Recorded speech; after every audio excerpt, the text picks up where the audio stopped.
today's video nga mga amiga, eto't namali na naman nga tayo ng mga pandida nating mga singkamas. Nakiyaw na nga din tayo ng mga sibuyas at kumuha na nga rin tayo ng Indian mango sa may puno ng may puno. Hello mga amiga, mga kahito, it's me again, ang tinderang vlogger ng hito. Eto nga mga amiga, tara nga muna mag-road trip. Kami nga muna ay bababa nga ng Nueva Ecija at ang sakay-sakay nga namin ang pangmalakasan naming motor. Sa sobrang pangmalakasan, eto nga't itinirik kami sa bundok. Bali naplatan nga tayo talaga mga amiga at muntikan na nga tayo maging kwento. Bali naplatan nga tayo sa may unahan. Syempre, pababa nga yun dahil pagkalagpas ng Arco ng Aurora, doon nga tayo naplatan ay talaga namang mahirap talagang i-drive. Kaya ayan, wala tayong choice. Kaya ayan, pinagpatuloy ko ang pagdadrive. Dahil alas 5 na nga din kami umalis halos sa may Aurora. Nakarating nga kami mga amiga sa labi. Halos alas 7 na nga din. Tapos wala pa kaming mahanap na vulcanizer. Kahanap na nga lang talaga kami ng vulcanizer nung malapit na nga kami mga amiga talaga sa Bungabon. Doon na nga din talaga kami mga amiga nakapag-vulcanize sa after nga ng Labi River. Malapit sa palaging nasisirang daanan kapag ka nga bumabaha ay talaga namang walang madaanan. Doon nga kami nakapagpa-vulcanize na. Hindi siguro kami nagpa-vulcanize ay talaga namang matutulog nga kami sa bundok. Talagang hindi nga kami pinabayaan ng Panginoon na talagang napakabuti nga niya dahil walang masamang nangyari sa amin. Nakalating pa rin kami ng safe dito. Fast forward tayo mga amiga. Bali ayan, pagdating nga natin ng Bungabon, pumunta nga tayo dun sa maistakan o sa mga bilihan nga ng mga sibuyas para makabili din ng mga paninda nating mga sibuyas na iaakyat nga natin sa Aurora.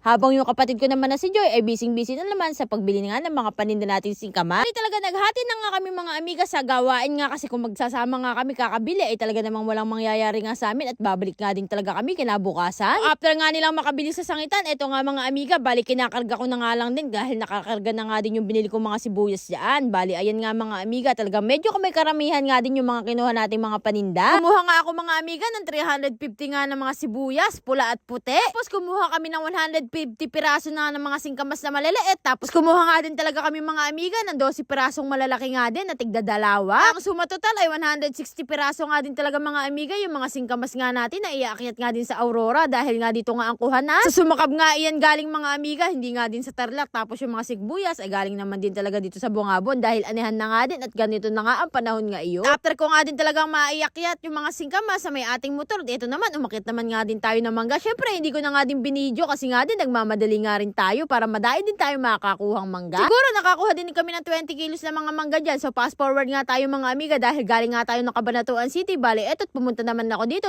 sa Llanera sa may bahay nga ng kapatid ko. Nagpasabay kasi siya mga amiga na 30 pirasong mga singkamas kaya ayan binabawa nga din natin sa kanila. Tapos after nga niyan umakit na naman nga kami na pa Aurora. Nung paakit na nga kami talaga sa labi ay talaga namang napakalakas nga din ng hangin at ng ulan kaya eto't namahinga nga muna kami, huminto nga saglit para magpatila nga ng ulan. Dahil ayaw nga tumila ng ulan, talagang sinagupa na nga rin talaga namin ng kapatid ko dahil dalawa lang nga kaming umakyat dahil yung mga magulang nga namin ay nagtitinda nga naman. Pinagpahinga nga muna namin sila at sila nga muna ang nagtinda, kami nga muna ang kumuha ng mga paninda. Bali talagang napakalamig nga sa biyahe, 3 oras mahigit nga rin tayo bumabiyahe sa may bundok at sa Bilya nga din tayo nagdaan. Dahil kargado nga din tayo mga amiga ng mga paninda kaya hindi nga yung makakaarok talaga sa pantabangan. Diba? Kitang-kita nyo naman talaga yung mga sakripisyo nga namin. Talagang ganun ang buhay. Kung hindi tayo magsasakripisyo, hindi tayo magtsatsaga, walang mangyayari nga sa atin. Kaya namang lakasan nga lang talaga ng loob, lalo na kung bundok nga yung inaakyatan natin. Isang maling galaw mo nga lang doon, malalaglag ka nga sa bangin Ayaw naman nating mangyari yun. Kaya yung pagdadrive ko ay todolaga namang napakaingat. So fast forward nga tayo mga amiga, bali 6:30 in the evening ay nakauwi na nga din tayo ng Aurora. Dahil para sa akin, time is gold. Ito nga, wala tayong sinayang na pagkakataon. Kaya yung mga kinarga ko mga singkamas nung papauwi tayo sa Aurora, ito na nga binababa na nga din natin sa ating munting tindahan. Na nga lang din ako magpapahinga kapag ka naibaba ko na nga din yung mga kinuha nating mga paninda dahil medyo naulan-ulan na nga din. Sayang naman kung mababasa. After nga ng